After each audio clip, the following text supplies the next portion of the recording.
Üzümdeki ü.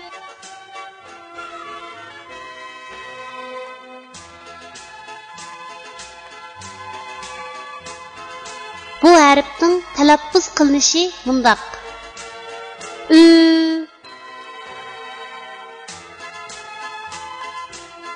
Endi bu harfni o'z ichiga olgan misollarni ko'rib o'tamiz.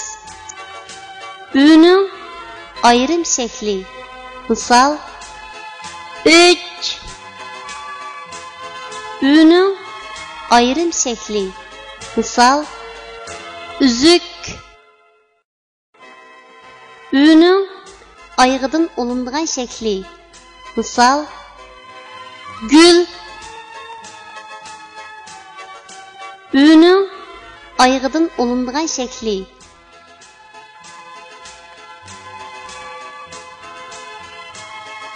Tuanda biz rasmga birlashtirib, yuqorida o'rganib o'tgan harfning to'g'ri yozilish tartibini mashq qilib o'tamiz.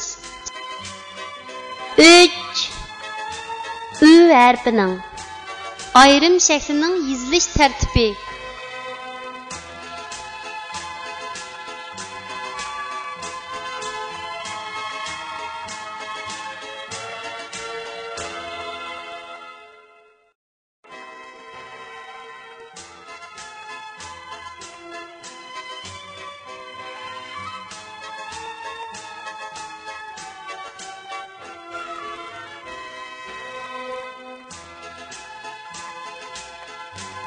Üzük.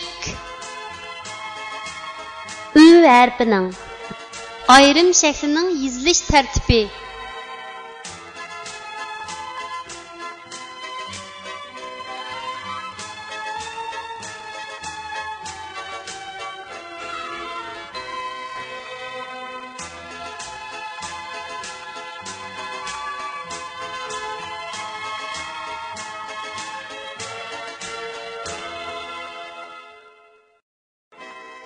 Gül.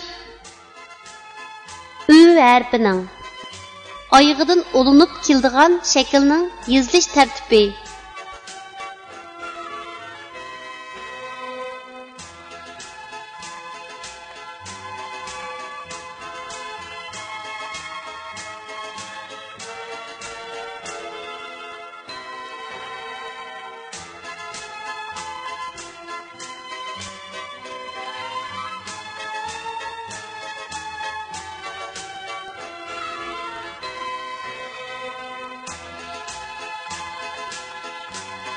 Ü harfining ayg'idan olinib keladigan shaklning yozilish tartibi.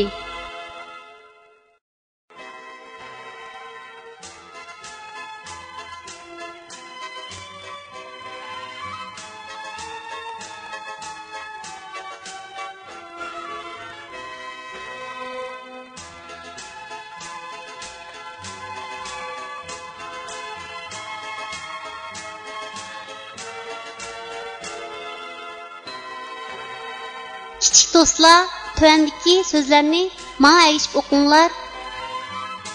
Un, tun, süt, öz, tuz, süz, ü, züş, üzüş, ü, nüş, ünüş.